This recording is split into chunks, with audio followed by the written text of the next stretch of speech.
Welcome back to the Seafarer Social Podcast. And this is a special podcast because it is the first podcast I have done face-to-face and is also in conjunction with the Day of the Seafarer. And I have a very special guest with me today, a very dear friend of mine, someone that I've known for very many years. We've worked together in the past a few times, Mr. Van Villanueva. He's a very, very fantastic seafarer that won Cadet of the Year at the Seafarer Awards 2022 in Singapore. He has worked with us on numerous different projects in the Philippines, and he just completed his first contract working on board. And I'm here in the UK with Van currently, and I'm very excited to have a conversation with you. Good to see you, sir. Yep. So, Van, let's get straight into it. For those who aren't familiar with your journey, tell us a little bit about how you became a seafarer, where you studied, and what inspired you to start a career in the Merchant Navy. Definitely, for me, seafaring is a noble profession. And despite of its nobility, it's also a chance to make an impact to your country, to your community, to the economy, as well as travel the world for free. So, yeah. Short but sweet. And earn some good money too? Definitely. Why do you think that the Philippines has become the largest labor market in the world for seafarers? Despite that Filipinos are known to be hardworking, resilient, determined, and persevered in whatever job they do, I knew for a fact that it runs deep in our blood. Not because we were discovered after 1,000 years. We evolved from the galleon trade, from the huge trade market in Southeast Asia. But it also gives us a sense of belonging to the sea since we are an archipelago. And it brings food to the table for a family. It's one of the most highest professions in the Philippines is considered, right? If your son can become a seafarer, that is a huge honor for a family. Am I right? 25% of 1.5 million mariners worldwide are Filipinos. And that's the largest part of the market possible. Am I right? And I've been to the Philippines, as you know. We've hung out in Manila many a times, and there are so many fantastic maritime schools. Can you tell me about your maritime school? I graduated from the Maritime Academy of Asia in the Pacific. It's situated in Mariveles, Bataan, founded by the great Captain Gregorio S. Oca, the father of Filipino seafarers, who also founded the Associated Marine Officers and Seamen's Union of the Philippines, or AMOSUP, that runs MAAP. In our school, we are trained to possess the knowledge, skills, and character necessary for the successful pursuit of a maritime career. And it resonates so much with our alumni since I've seen so much success with them. We have the first ever ITF inspector, the general managers of different shipping companies, and we also have a lot of captains. Not only male captains, but also female captains and chief engineers in the industry. And it speaks so much volume of the achievements that we have because we are rooted for our values of discipline, honor, and loyalty. Fantastic. I mean, I know that MAAP is considered one of the best maritime schools in the country. How many that graduate MAAP do you think actually go on to getting a career on board? As much as my knowledge is concerned, I do believe that all of us go at sea because once we finish our academics, we're given the chance to take the exams, and MAAP shoulders everything. Our shipping companies also contributes. And one way to advance and to elevate in your career is to become an officer. I am not just sure with other people who already have driven away in seafaring, but as much as I am concerned and everything in my knowledge is that I know MAAP produces competent Filipino seafarers. What about the other maritime schools? You know, I think there's around 65 maritime schools in the Philippines, am I right? And many of the cadets that I speak with, unfortunately, they don't manage to get jobs on board afterwards. Some of them are lucky if they get a job in the Coast Guard. What do you say to the Filipino cadets out there that maybe didn't have the luxury of being able to study at one of the elite schools, but still have hope to one day have a job on board? You are always enough. I mean, you may not be in MAAP, who has sponsors that gives on-the-job training, internship on board international container and any other type of vessels that you may wish to join.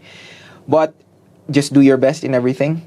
Always strive to have a good grades, because out of thousands of cadets who want to be part of a shipping company, they always look for the best ones. So if you don't have the good grades, if you don't excel, if you just relax, maybe not possible for you to find any job on board. Sure. Tell me about the regime and how complex it is when studying at MAAP. I know that one of the things that really struck me, and one of the things I've spoken about a lot online, is the military style training that the maritime schools incorporate in the Philippines. Very unlike how they train the cadets here in the UK when you go to schools like Warsash Maritime School. In the Philippines, there's a big thing about this military style training. For you, how important do you think that military style mindset played in order to be able to become the seafarer you are today? We've been isolated for a year. We are prohibited to come home to our families, and it strengthened us. Just like the saying, what doesn't kill you will only make you stronger. We are given a strict and regulated schedule of calls. It's not a military kind of training, but it's just semi-regimental. And it gives us the glimpse of what life really on board is. The toughness of the sea, the homesickness, the seasickness, as well as the challenges from your seniors and superiors, where we were taught to obey lawful orders, as well as to do our best in everything. Just have the integrity, discipline, and that's it. You'll come a long way. So to be clear, you wouldn't change anything? I mean, I'm grateful for where it came from. Fantastic. Let's talk about 2022. You won at the Seafarer Awards in Singapore. You won Cadet of the Year. How did you achieve that recognition? In everything that I do, I always strive to do my best. One point when there was a photo competition hosted by ITF, I submitted my entry. It won, and thank God it won. I also submitted it to AMOSUP, and it championed, and it also won. I had a good performance on board, recommendations also I had, and also won some competitions just on the time. I tried to be as much as possible proactive and try to do something, to contribute something. So the trust that I gained, the experiences that I had, and the people who supported me are the reason why I won that award. So it's not about me, but it's about all the cadets out there who strive to make a difference, who want to contribute to the society, to the community, to the maritime industry, that you're not too young to lead. Fantastic. Tell me a little bit more about your upbringing. I know that you were raised in the island Iloilo, am I right? Bacolod, actually. Bacolod, Negros okay. Island. Yeah, I see, okay, forgive me. So many seafarers. There are so many seafarers in Bacolod. Tell me a little bit about your upbringing and how your parents inspired you to become a seafarer. Definitely life in the province, I can say, is much relaxed and let's say better in a way that Manila is concerned of, because it's not that fast. It's just laid back, and one of the reasons why I chose this career is that Philippines definitely dominates seafaring. And when I see stories from seafarers, when I hear stories from seafarers, when I see their progress and successes, it inspired me. Fantastic. What about female seafarers? I know that we have a mutual friend, Casey Abigail Chinsu, who is a fantastic... Hi, Casey. Hi, Casey. If you're watching this, hopefully you are. She's a fantastic seafarer who's amassed a large follower basis on social media. I think she's a second officer, am I right? Yep. Second officer, and very respected within the industry. What do you think the future is for Filipina seafarers? It's not impossible for them to lead. From the school where I came from, we have the first Filipina captain. Wow. So it doesn't make any difference with the gender. The inclusion should always be there. Diversity should always be there.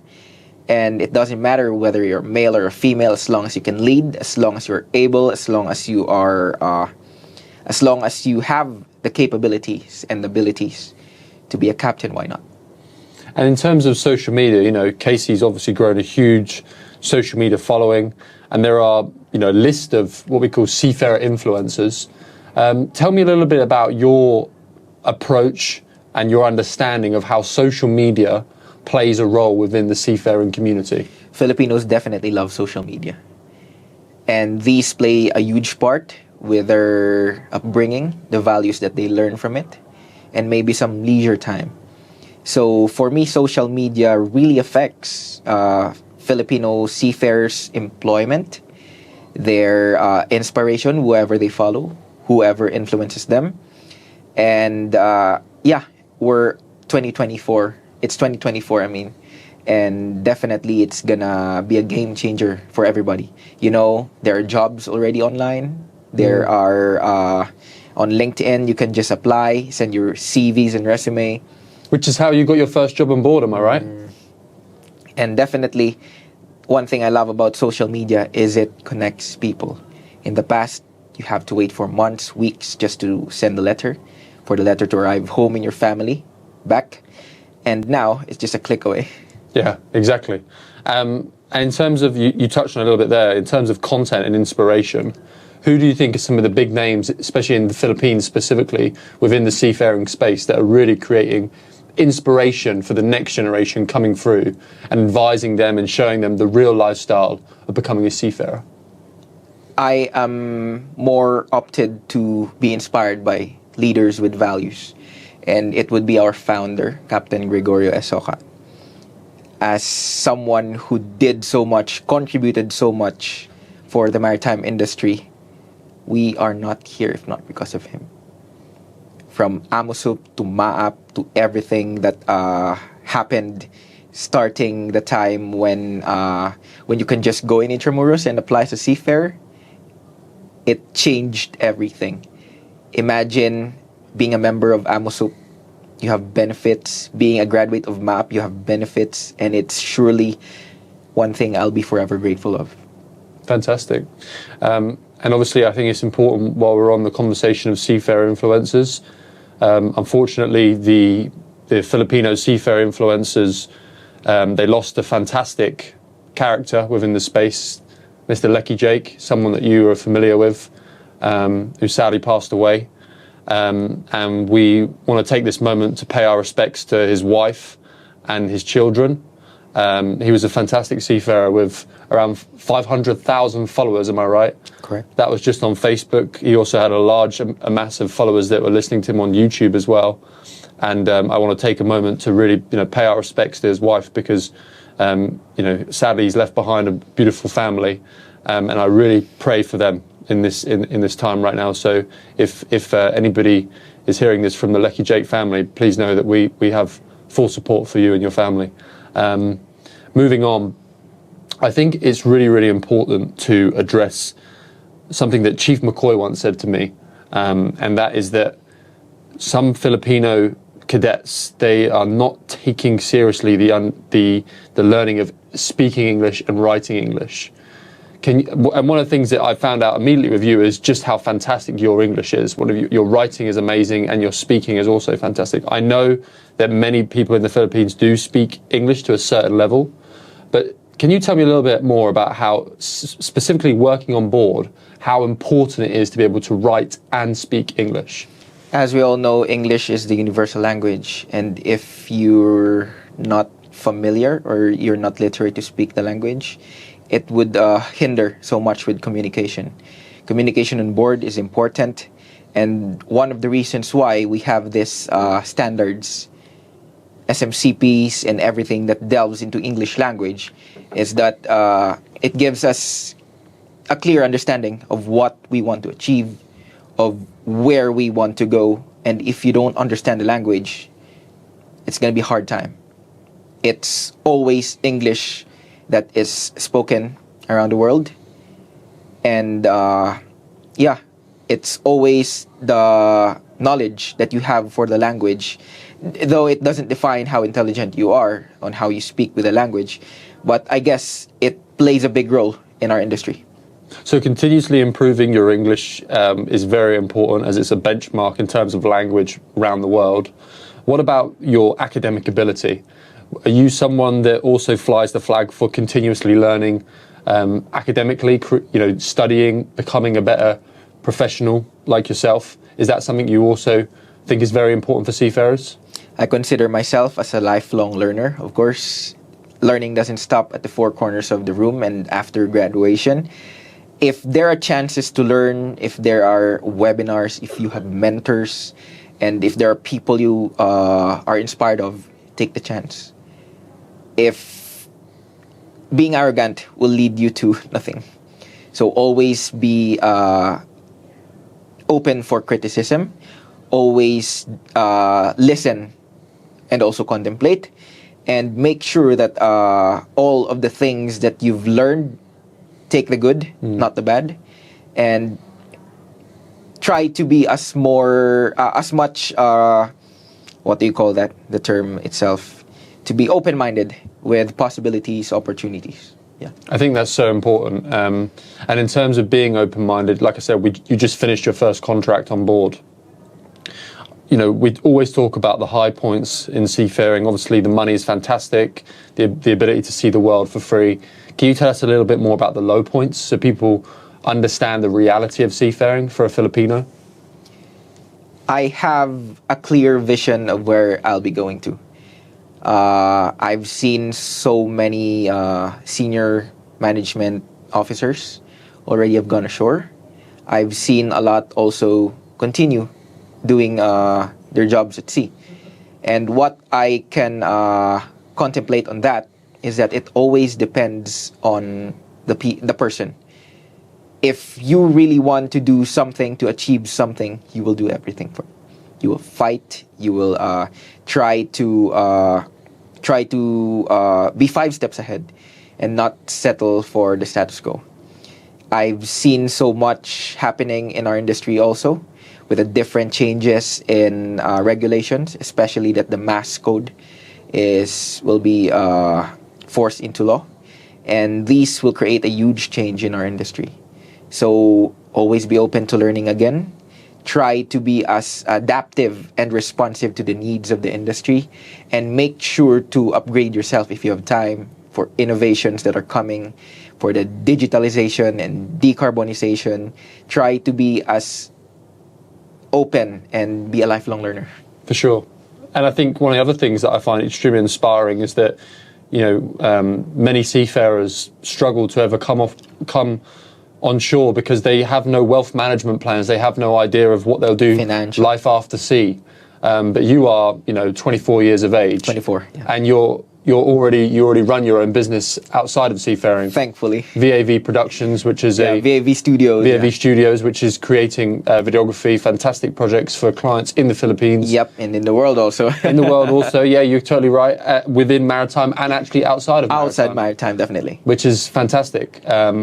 Do you think that that's also important to have diversify your income streams? If you have many income streams, then there will always be a time for yourself. Freedom, financial freedom, time freedom, where you can enjoy and don't have to work all the rest of your life at sea.